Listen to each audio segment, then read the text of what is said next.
취임 후 두 번째 국회 시정연설에 나선 이재명 대통령은 경주 에이펙 정상회의 이야기로 말문을 열었습니다. 한미 관세 협상 타결과 한중 관계 회복 등을 주요 성과로 꼽으며 소감을 밝혔습니다. 최악의 상황에서도 최선의 결과를 만들기 위해 영혼까지 갈아 넣으며 총력을 다했다는 말씀을 드립니다. 내년도 예산안은 올해보다 8.1% 증가한 728조 원, 역대 최대 규모 편성 배경에 대해 이 대통령은 인공지능 시대를 내세웠습니다. 정부가 마련한 2026년 예산안은 바로 인공지능 시대를 여는 대한민국의 첫 번째 예산입니다. 대한민국의 새로운 100년을 준비하는 역사적 출발점이 될 것입니다. 지금이 인공지능 대전환의 파도 앞에서 국가 생존을 모색해야 할 절체절명의 위기라면서 투자 시급성도 강조했습니다. 산업화 시대에는 하루가 늦으면 한 달이 뒤처지고 정보화 시대에는 하루가 늦으면 1년이 뒤처지겠지만 인공지능 시대에는 하루가 늦으면 한 세대가 뒤처지게 됩니다. 이 대통령은 인공지능 3대 강국 도약을 위한 대전환에 10조 1천억 원, 올해 예산보다 3배 이상 늘어난 규모를 편성했다고 말했습니다. 이 가운데 2조 6천억 원은 산업, 생활, 공공, 전 분야 인공지능 도입에 쓰고 인재 양성과 인프라 구축에 7조 5천억 원을 투입하겠다고 했습니다. 피지컬 인공지능 선도 국가 달성을 위해 국내의 우수한 제조 역량과 데이터를 활용하여 중점 사업에 집중 투자하겠습니다.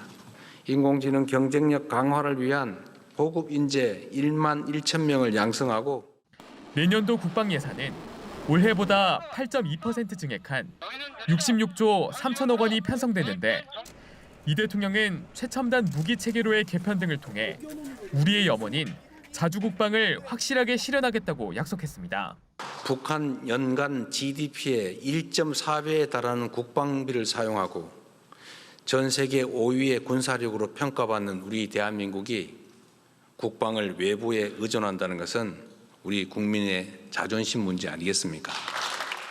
이 밖에 24조 원 규모로 지역사랑 상품권을 발행하고 산업재해 사고를 줄이기 위해 근로감독관을 2,000명 늘리고 일터 지킴이를 신설하겠다고도 했습니다. JTBC 이승환입니다.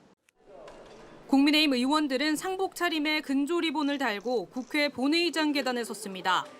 시정연설을 하러 온 이재명 대통령을 향해 큰 소리로 비난을 쏟아냈습니다.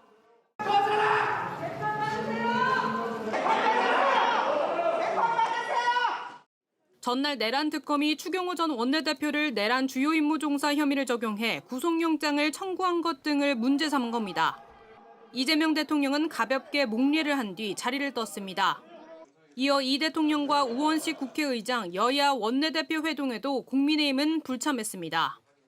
국민의힘은 아예 시정연설 자체를 보이콧하고 본회의장 입장을 거부했습니다. 이제 전쟁입니다. 이번이 마지막 시정연설이 되어야 합니다.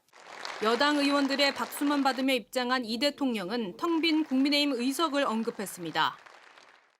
좀 허전하군요. 22분간 진행된 시정연설에서 민주당 의원들은 33차례 박수를 쳤습니다. 국회를 찾은 조희대 대법원장도 본회의장에 모습을 드러냈습니다.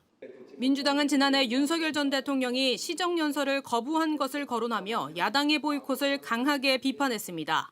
이 기가 막힌 릴레이 보이콧이야말로 국민을 우롱하는 정치쇼가 아니고 무엇입니까? JTBC 최현수입니다. 네, 이재명 대통령은 예산안에 대해 국민이 낸 728조 원의 예산을 한 푼도 허투루 쓰지 않겠다고 말했습니다. 그래서 어디에 어떻게 쓰였는지 자세한 분석이 필요해 보입니다. 강희영 기자가 나와 있습니다. 이번 예산안이 역대 최대 규모네요. 쓸 것은 적극적으로 쓰겠다라는 기조로 보면 되겠죠. 네, 그렇습니다. 내년도 예산은 총 728조 원으로 올해 예산보다 54조 7천억 원 늘었습니다. 특히 인공지능과 연구개발 등 신산업 분야, 그리고 지역사랑 화폐 등 민생 분야에 방점을 둔 게 특징입니다. 정부는 회복과 성장을 위해서 적극적인 확장 재정 기조를 펼치겠다는 방침입니다. 이 시정 연설에 나선 이재명 대통령의 연설을 직접 들어보시죠. 예. 인공지능 시대, 미래 성장과 재정의 지속성을 함께 고려한 전략적 투자인 만큼 국회에 적극적인 협조를 부탁드립니다. 네, 앞서 보신 것처럼 대통령이 이번 예산안을 두고 AI 시대를 여는 첫 예산이라고 했는데 그 분야에 방점이 찍힌 거네요. 네, 맞습니다. 이 정부는 AI 분야에 올해보다 3배 이상 늘어난 10조 1천억 원을 배정했습니다. 인재 양성과 그래픽 처리 장치 15,000장을 구매하는 예산도 들어갔습니다. 예. 또 R&D 예산은 19% 늘어나서 35조 3천억 원이 편성이 됐습니다. 임기 내 AI 3대 강국에 진입하겠다는 목표를 세운 이 대통령은 이 시정연설에서 AI란 단어를 28번이나 사용했고요. 지난 정부 R&D 예산 삭감 탓에 우리가 신성장 사업을 찾는 데 뒤처지게 됐다고도 했습니다. 들어보시죠. 안타깝게도 지난 정부는 천금 같은 시간을 허비하는 것도 모자라 R&D 예산까지 대폭 삭감하며 과거로 퇴행했습니다.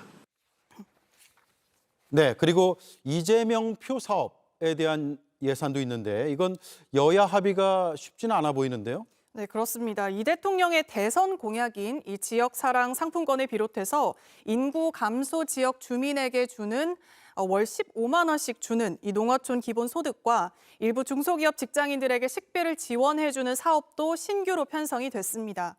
이번 예산안을 두고 야당은 국가 채무가 1,400조 원 예상된다면서 빚잔치 예산이라고 반발하고 있는데요. 특히 지역사랑 상품권 예산 등에 대해서는 내년 지방선거를 위한 현금 살포라고 이 삭감을 벼르고 있습니다. 이 부분도 들어보시죠. 예. 돈 분리즘 예산입니다. 미래 세대의 희망을 빼앗는 약탈성 예산이 아닌지 국회 예산심의 과정에서 하나하나 따지고 심사할 것입니다. 예.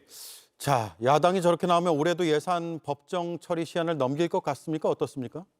네, 일정을 좀 짚어드리면요. 오늘 이 대통령의 시정연설을 시작으로 해서 예산안 공청회와 종합정책질의 그리고 예산 심사가 이렇게 이어지게 됩니다. 그 이후에 비경제 그리고 경제 부분에 대한 심사가 이렇게 이뤄지게 되는데요. 하지만 정부안을 사수하겠다, 이 원안 사수하겠다는 여당과 또 현금성 예산 등을 삭감하겠다는 방침인 야당 사이에 치열한 공방이 예상되면서 법정 처리 시한인 12월 2일을 지키긴 어려울 거란 전망이 벌써부터 나옵니다. 예. 지난해에도 시한을 8일 넘겨서 12월 10일에 처리된 바 있습니다. 알겠습니다. 여기까지 듣죠. 수고했습니다. 강희연 기자였습니다.